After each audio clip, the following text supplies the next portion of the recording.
The first pick in the 2020 draft.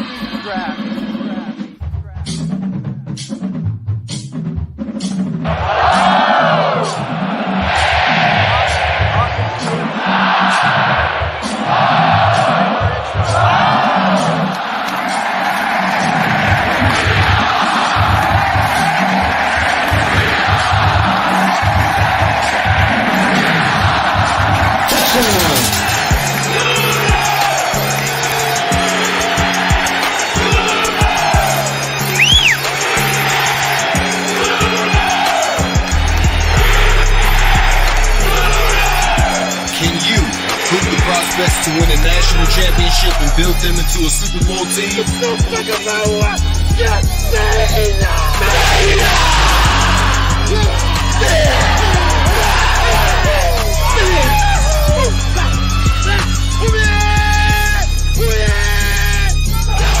Welcome to the program.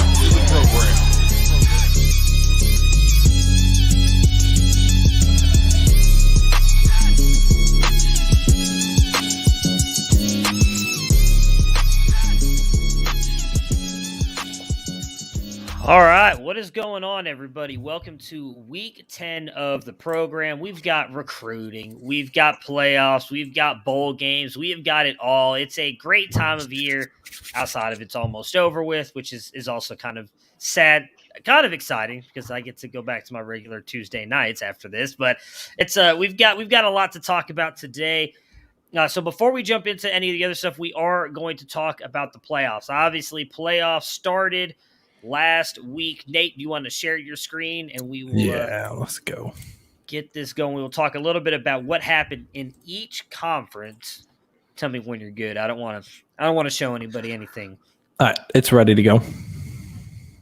All right, so I can hide this, make it a little bigger. Starting with Conference 3, who, I mean, I'm going to give them a lot of props. Tyler Moore just said it, Conference 3 in the house. They have been really good everywhere this year in the recruiting, in the top 25, killing it. Matt, what are your regular Tuesday nights? Not doing this. That's what, Sal. Just for they've been killing it and everything. So, unfortunately, Sal got knocked off. A big surprise there, in my opinion. I thought he was going to make it into the national championship, if I'm being honest. He gets beat by Michigan, probably the first thing Michigan's won in probably a decade, so congratulations to Brandon there and the School of Michigan. North Texas was on a bye, as was Florida State, and then SMU and Pepperdine played a close game where SMU pulled out the win. As you can see, Nate has updated all of that here on your guys' playoff bracket.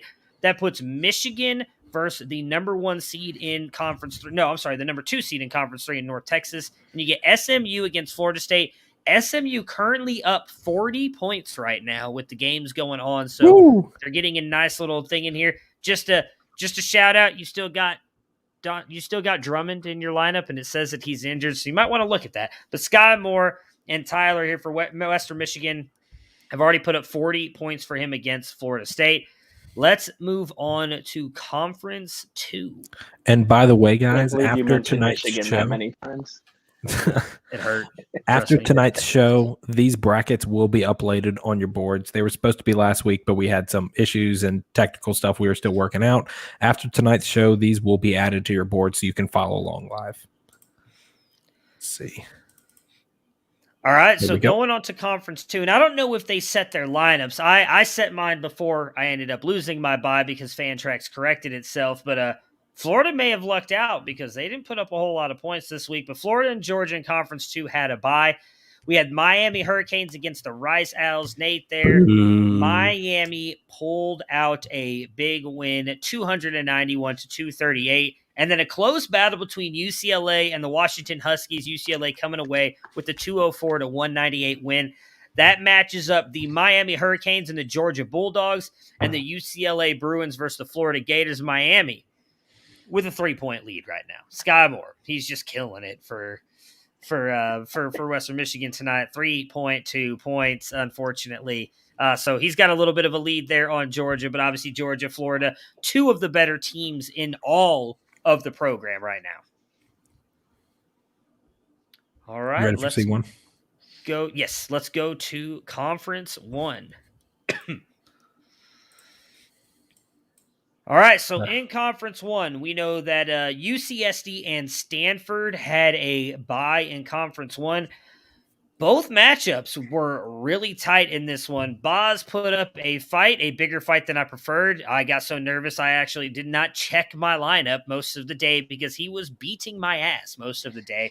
But I was able to end up coming away with the win thanks very much to Calvin Turner and Brees Hall going off that night, getting me a ton of points. I ended up winning 242 to 204, so Ohio State pulling out the victory. And then Penn State and Pitt, Battle of Pennsylvania, was a very tough game as well, with Pitt coming away at the very end, 252 to 238. That was a back and forth matchup until very late into the night Saturday, but Pitt comes away with the victory, setting up two very interesting matchups this week. Stanford versus Ohio State. Stanford right now also rocking Sky Moore with a whopping 3.2 points, and UCSD gets Pitt. Big matchup there, as UCSD has lost a couple players due to injury, and then Grayson McCall to he was an injury as well. So UCSD coming in a little bit beat up while Pitt is on the rise. A lot of really good matchups. So that is the way the playoffs are set up. I'm going to let Nate take it from here to give you guys the updated top 25 and bowl projections. Let's see if it'll click over. There we go. Okay, so to go real quick over how these top 25 are now shaking out, right? So just to update kind of between last week, this week, how these bottom tiers are ranking basically is if you did not make the playoffs, you are locked into this these bottom few spots, right? Because everybody here has made their playoffs. They're having chances to score more points. They are actually accelerating.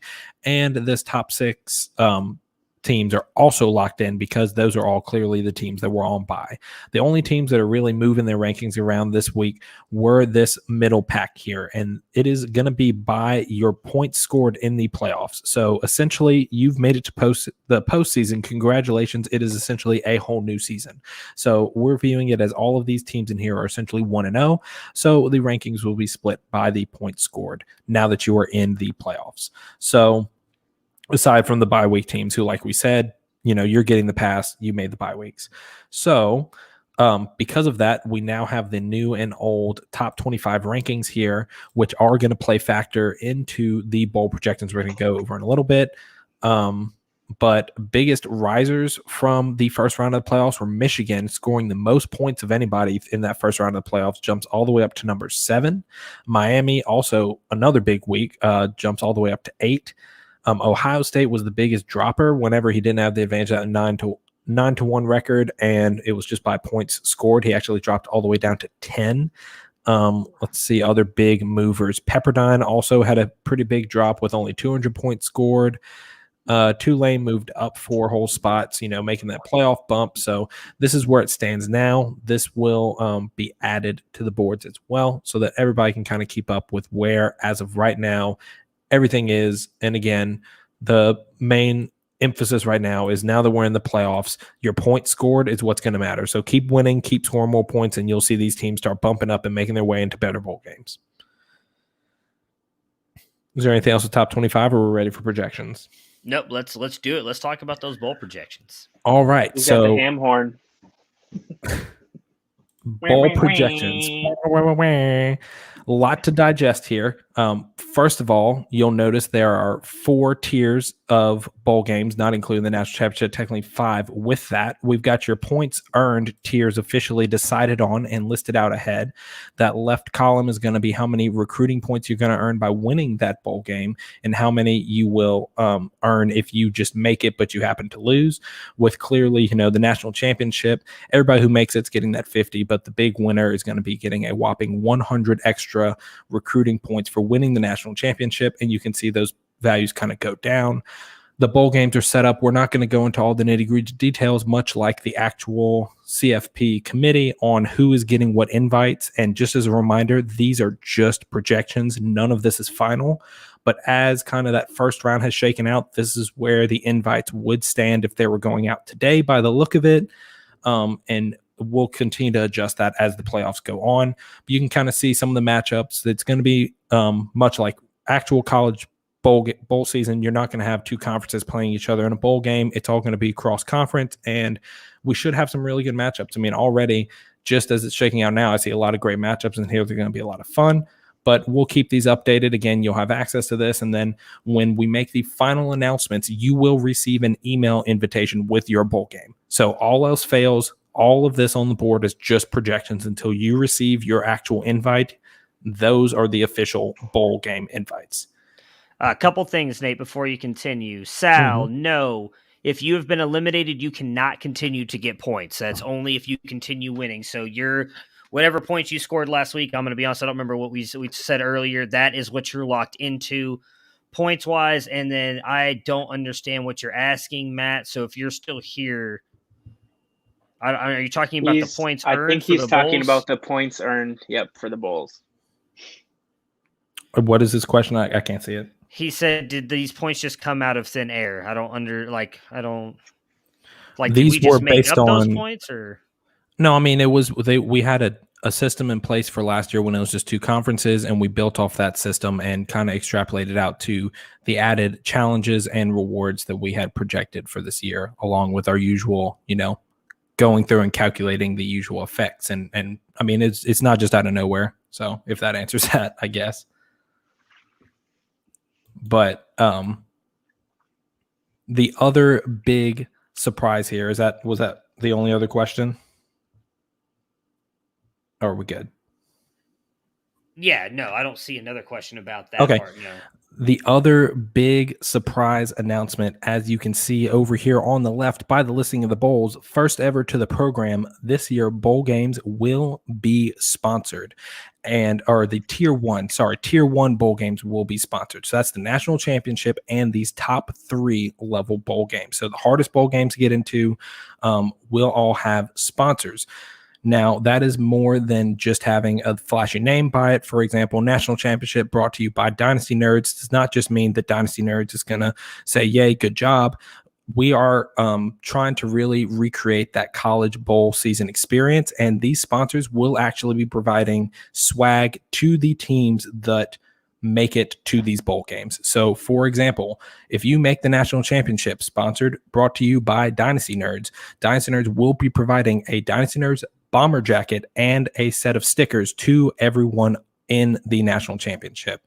It'll be the same case for all these other tier 1 bowls that the sponsor will provide a little bit of swag they're choosing to the 2 teams that make it, just as a little kind of shout out and appreciation for trying so hard. We know this is a very involved league. It's very difficult to make it that far, and we want you to feel like, like a college football team that has made it to a difficult bowl game. So we'll have more on that being official. That is all very new. That is all very kind of has been taking shape lately. As you can see, we still don't even have an official sponsor for the Sugar Bowl yet, but we'll go into more detail over the next couple weeks. We hope this is something that everybody enjoys, brings an extra little twist to it. And for sure, if you have any questions about it, make sure to reach out so that we can make sure everybody understands what's going on and that everybody is excited and ready to go for it. So, did you just see what? Ray's giving away a signed DK Metcalf jersey. Is that what he said? So fuck the national championship. I'm going to go ahead and make sure that I get put into the Fiesta Bowl, and I better be playing UTSA. That's how this is going to work out here. And I'm sorry, I missed Matt's thing here earlier. So no, so the reason it's not in the rules, we did not play a college football season last year, so we weren't sure how we were splitting the points up. It was based on a tiered system. That has always been what we have discussed, though. It's been in multiple shows. We've talked about whoever. That's why the bowl games were such a big deal, why you wanted to be in the top 25. We wanted to incentivize winning and you being in the top 25 to make a bowl game to get points.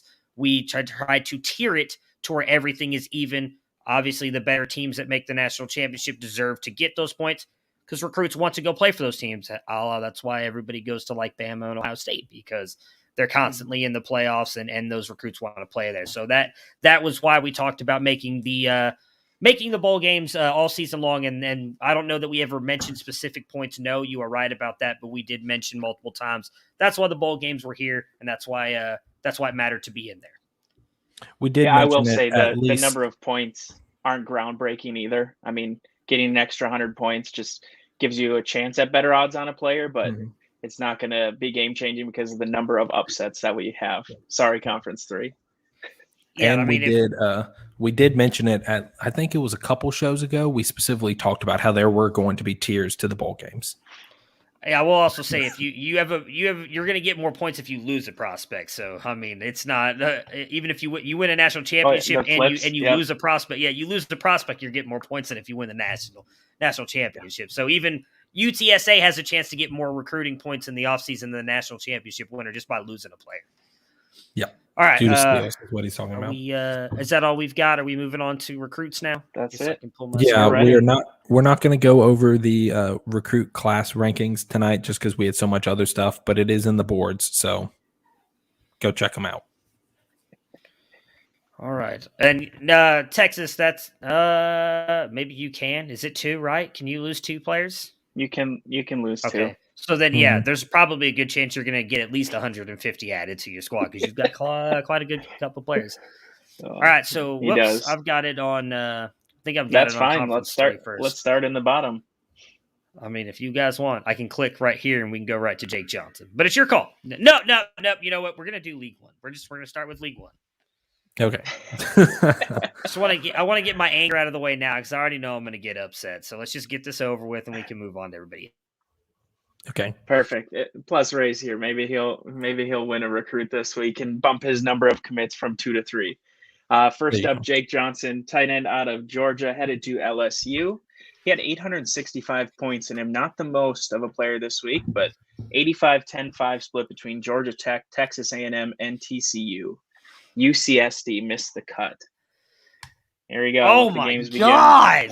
This is exactly why we should have not done Conference 1 first. I take it back. So Ray gets upset on the first guy. Wow, 5%. Jeez, I'm Pete. Congratulations to Coach Liptak and his recruiting strategies, being a brand new coach of the program. Clearly worked for Jake Johnson. Yeah, I was about to say, let's address that question real quick.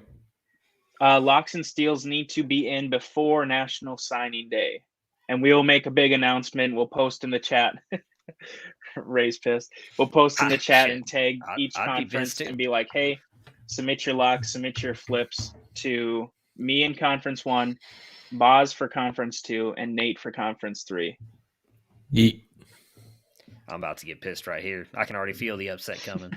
I don't even have that big a lead. All right. Next up, Devin Brown, Ohio State, looking to go from 3 recruits to 4. Quarterback out of Utah, headed to USC to sit behind Jackson Dart for the next 3 years. 2. 60-30-10 split between Ohio State, Penn State, and Texas A&M.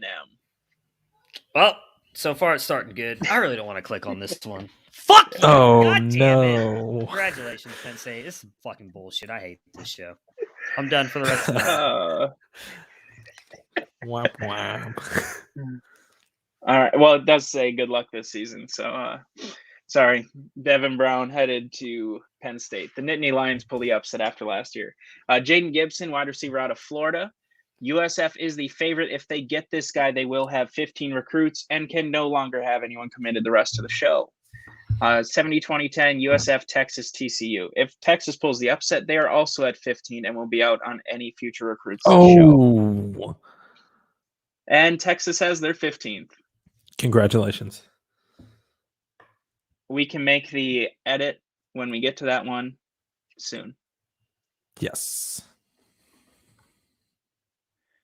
All right. Texas officially at 15. Congratulations. Rice beat you to it. Ryan Otten, tight end out of Washington, 85-15 split between Stanford and USF. Their second chance at getting to 15. Oh, Stanford. Negatory. All right. Next up, Isaiah Satanga. We need to switch this from. Yeah, Texas is going to lose.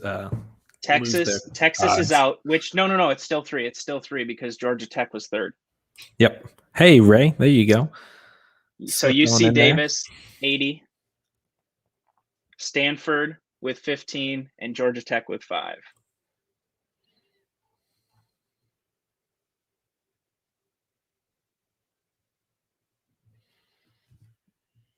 Let's see if we can get 2 5% upsets in one night. There you go. This is the This is the first time we've had a team reach it. So not Stanford, Oh, not Georgia Tech. sorry. UC Davis. Al keeps winning. Feel like I got all our hopes up there. All right. Now we have a couple solo commits. Congrats to Coach Boz. Since he's not here, the players have decided to re-enter the portal. You can put 40 points on each and get them to join your team. Joseph Griffith and Stephen Bayard. Other notes for Conference 1, Antonio Kite is visiting Ohio State. That is their 10th visit. You cannot have anybody else visit this season. And number of commits we have. So we have Texas now at 15. Otherwise, I have a list and no one else is close besides USF, who's one away. Sweet. All right. You want to do C2? Azariah You want me to do Thomas. C2? I'll do half. We'll split it up. There we go. I'll turn it over to you, Justin. Yeah. Azariah Thomas, athlete out of Florida, 70-20-10 split between UCLA, Maryland, and Florida.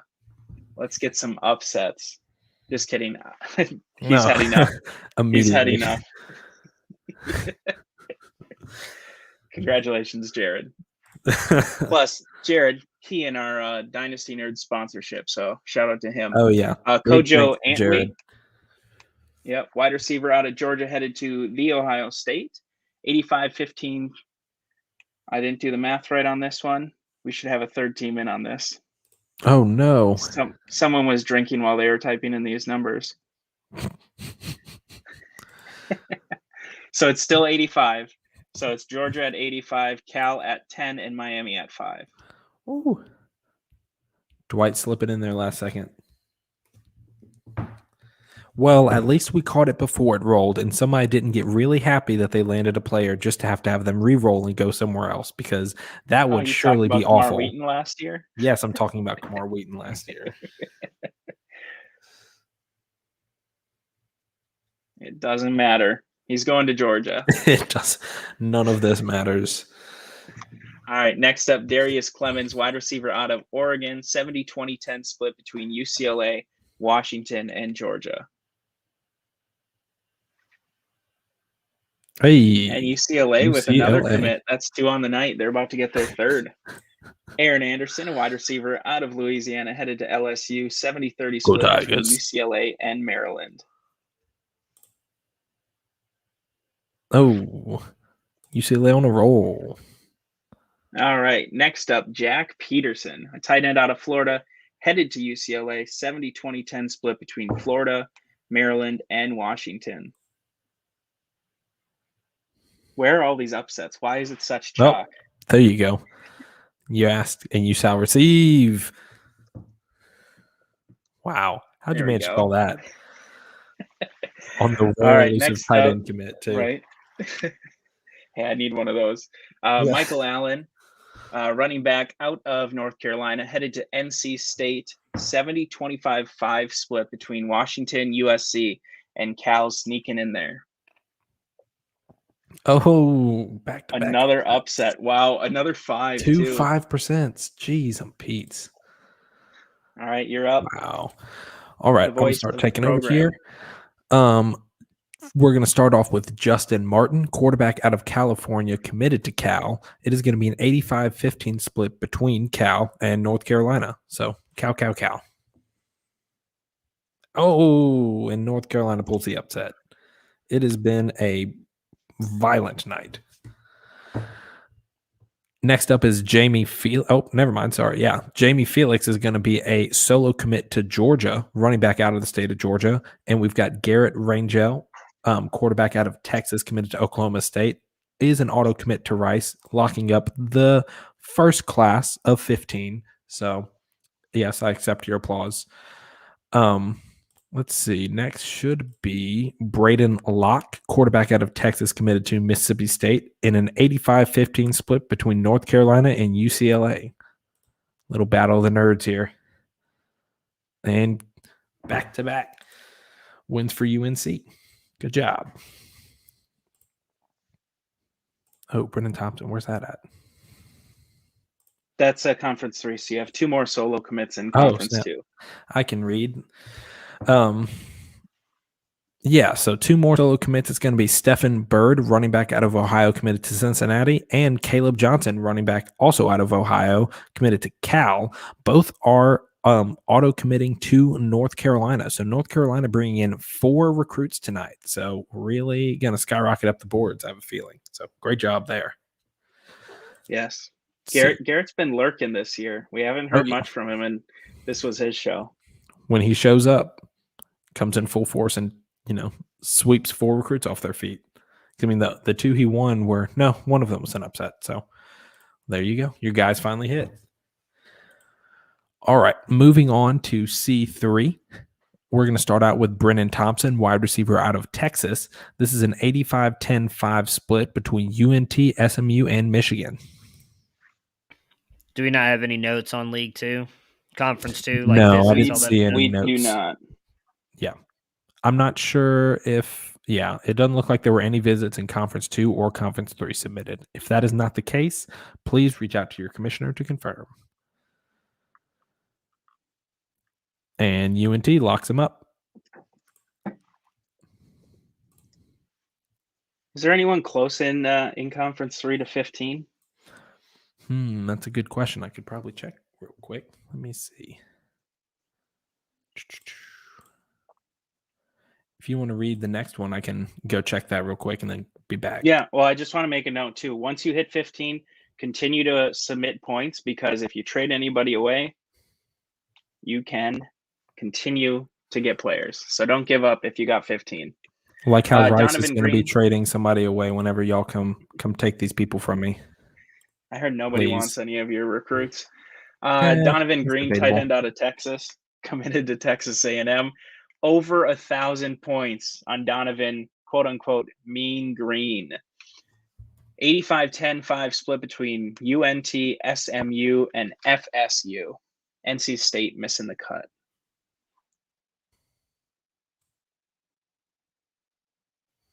And UNT gets another one. Florida State tried. They got up to 5 points there, or second.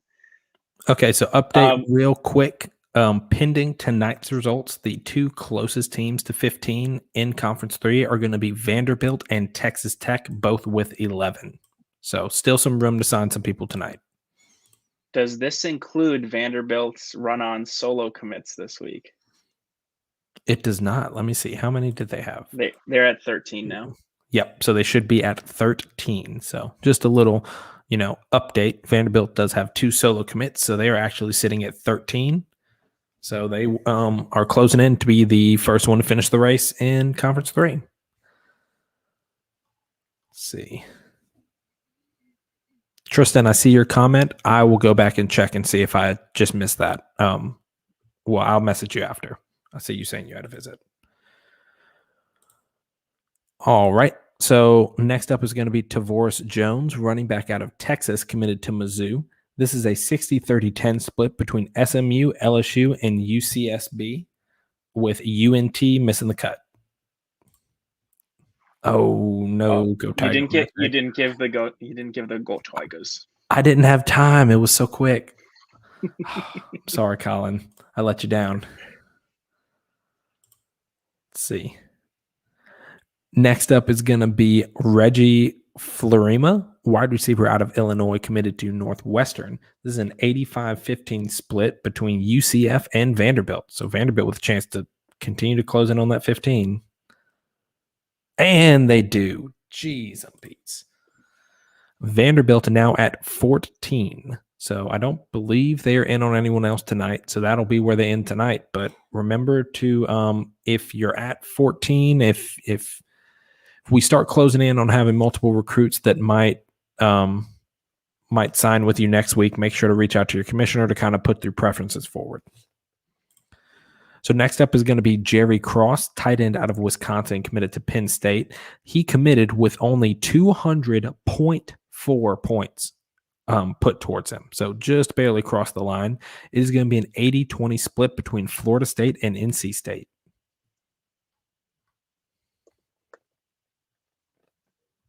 And Florida State gets him. All right. Next up, let me see. is the first of the Vanderbilt auto commits. It is Dallin Hayden, running back out of Tennessee, committed to the Ohio State, and they're on the way to Anchor Down Country. So congratulations there.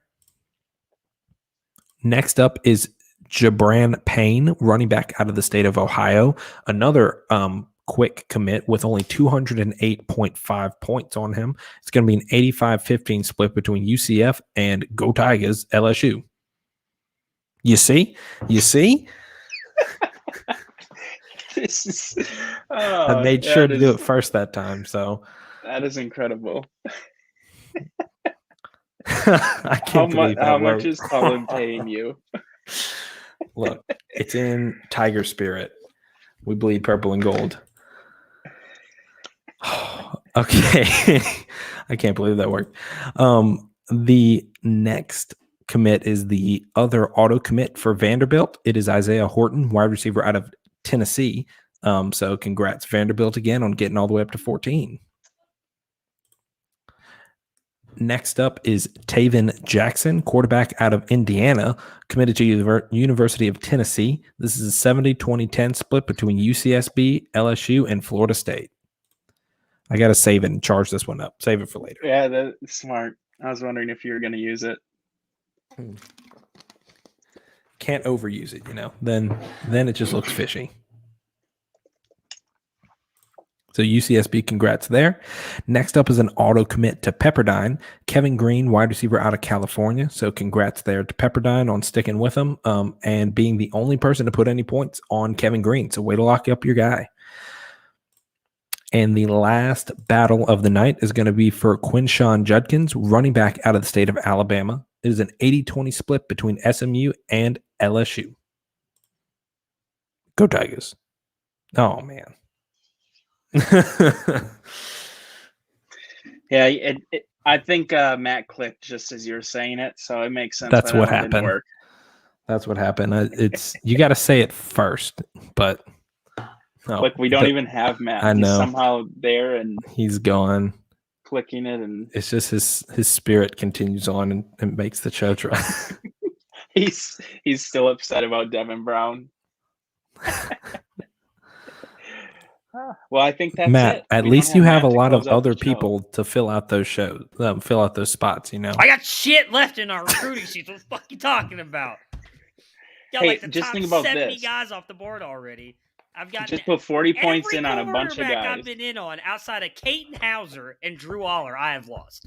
Being the lead guy, I have lost every single one. You got to be pretty happy with Drew Aller. Not anymore. Let's say, do you need any more? I do. Yes, I need all of them. It's bullshit. Hey, trades. Nobody for all you people trades. in C2 who needs quarterbacks. All I got is wide receivers. Nobody trades except for Kane. I overpay, and people still don't trade. It's bullshit. All right, well, congratulations to everybody who upset the teams that really deserved their recruits and didn't get them. It's been that kind of week.